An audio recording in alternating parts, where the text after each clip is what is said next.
نہیں آتا۔ خوب فرماتے ہیں پس ولا فی الالتزام بحکم آخر، حتیٰ کہ اگر حکم واقعی وجوب کا تھا اور ہم ملتزم ہو گئے اباحہ کے، کیسے کہ ہم نے اصل عملی جاری کی، حرمت کو بھی اڑا دیا وجوب کو، اور ہم ملتزم بالاباحہ ہو گئے، جبکہ واقع میں وجوب یا حرمت تھا تو ہمارا التزام اس کے خلاف ہے، تو بھی کوئی عقاب نہیں۔ کیوں؟ چونکہ یہ بھی ترخیص شارع سے ہو رہا ہے، لہذا اس سے کوئی فرق نہیں پڑتا، کوئی دور نہیں ہے۔ ختم ہوگی بات، ٹھیک ہے۔ خوب، یہاں تک تو بحث ہمارے اس سے مربوط تھی کہ کے بعد حضرات نے وجوب موافقت التزامیہ کو مانع قرار دیا تھا، کس میں؟ کہ یہ مانع ہے اصول عملیہ کے اجراء سے فی موارد العلم الاجمالی، البتہ اس کو شیخ اخند نے قبول نہیں فرمایا۔ اِلَّا النَّشَان لطف نغا، یہاں پر ملا خند رحمت اللہ علیہ دو اور موانع کو بھی ذکر کر رہے ہیں کہ بعض لوگ کہتے ہیں کہ جناب یہ اطراف علم اجمالی میں اصول عملیہ کو جاری کرنا درست نہیں ہے، چونکہ دو معنی اور موجود ہیں۔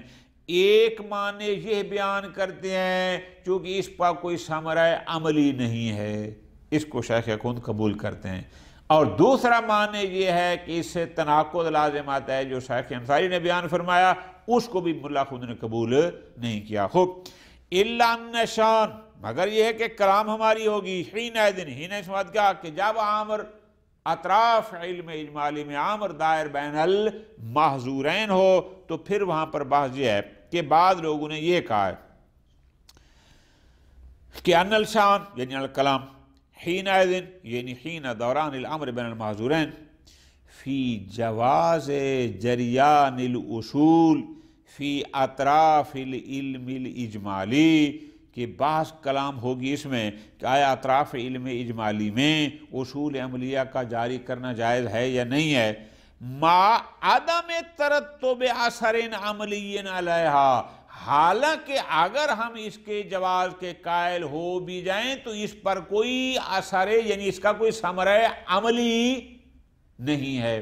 گزارش کی تھی علم اجمالی تھا یا جمعہ واجب ہے یا نہیں ہے، اب یہ فرق کرو اصالت البراء جاری کرے وجوب میں، اصالت البراء جاری کرے حرمت میں، یا استصحاب جاری کرے وجوب پر یا حرمت پر، فرماتے ہیں کوئی فائدہ نہیں۔ کیوں؟ چونکہ مقام عمل میں اس نے ایک کرنا ہے، یا جمعہ پڑھے گا یا نہیں پڑھے گا۔ یہ تو نہیں ہو سکتا نا کہ ہم کہیں کہ اس نے جمعہ پڑھا بھی ہے اور نہیں بھی پڑھا، ایسا تو ہو ہی نہیں سکتا، لہذا یہ اصل جاری کرے یا نہ کرے اس پر کوئی ثمرہ عملیہ نہیں ہے۔ ما نہا احکام العملیہ، جبکہ یہ اصول عملیہ یہ تو احکام عمل ہیں، یعنی مقام عمل پر ان پر عمل کرنا ہے، کا سائر الاحکام، جیسا کہ دیگر نماز روزہ وغیرہ جیسے باقی عمل کے ہیں، یعنی اصول عملیہ نام سے بھی واضح ہے یہ تو تھے مقام عمل کے لیے، اور جب ان کو جاری کرنے سے کوئی ثمرہ عملیہ ظاہر نہیں ہوتا تو پھر ان کے جاری کرنے کا کوئی فائدہ نہیں ہے۔ تو دوسرا معنی جو بیان کیا گیا ہے وہ یہ ہے چونکہ اس پر کوئی ثمرہ عملی ظاہر نہیں ہوتا، لہذا اس لیے اطراف علم اجمالی میں اصول عملیہ کو جاری نہیں کیا جاتا، البتہ اس کو ملا خند رحمۃ اللہ علیہ قبول کرے۔ مضافاً، یہ تیسرا ہے، عبارت کو حل کرنا کفایہ میں جو ہے اصل مہارت ہے۔ تیسرا، بعض لوگوں نے یہ کہا کہ اطراف، یا شیخ انصاری رحمۃ اللہ نے یوں فرمایا کہ اطراف علم اجمالی میں اصول عملیہ کو جاری نہیں کیا جا سکتا، کیوں؟ چونکہ اس سے تناقض لازم آتا ہے، لہذا تناقض مانع ہے اطراف علم اجمالی میں اجرائے اصول عملیہ سے۔ مضافاً الی، شیخ انصاری نے کیا فرمایا؟ فرماتے ہیں عدم شمول ادلتہا، یعنی اصول عملیہ کی ادلہ وہ شامل نہیں ہیں لے اطراف ہی علم اجمالی کے اطراف کو، یعنی ان کی ادلہ اس علم اجمالی کو شامل نہیں ہیں۔ کیوں؟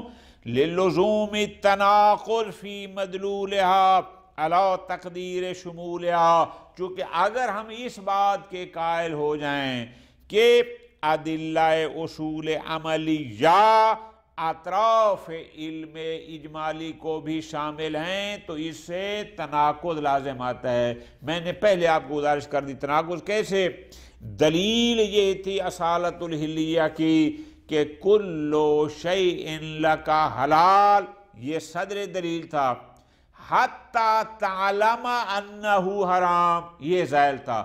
جب صدر کو دیکھتے ہیں کلو شیء لک حلال، یعنی تمہیں علم تفصیلی ہے تو بھی تیرے لیے حلال ہے، شبہ بدویہ ہے تو بھی تیرے لیے حلال ہے، حتیٰ کہ اگر تمہیں علم اجمالی ہے کہ پتہ نہیں حلال ہے یا حرام، تو کلو شیء لک حلال اس علم اجمالی کے ایک طرف تو اس میں حلیت کا تھا نا، اس کو شامل ہے، لہذا اس کے مطابق کیا ہوگا کہ بے شک علم اجمالی ہو حلیت حرمت کا تو بھی حلال۔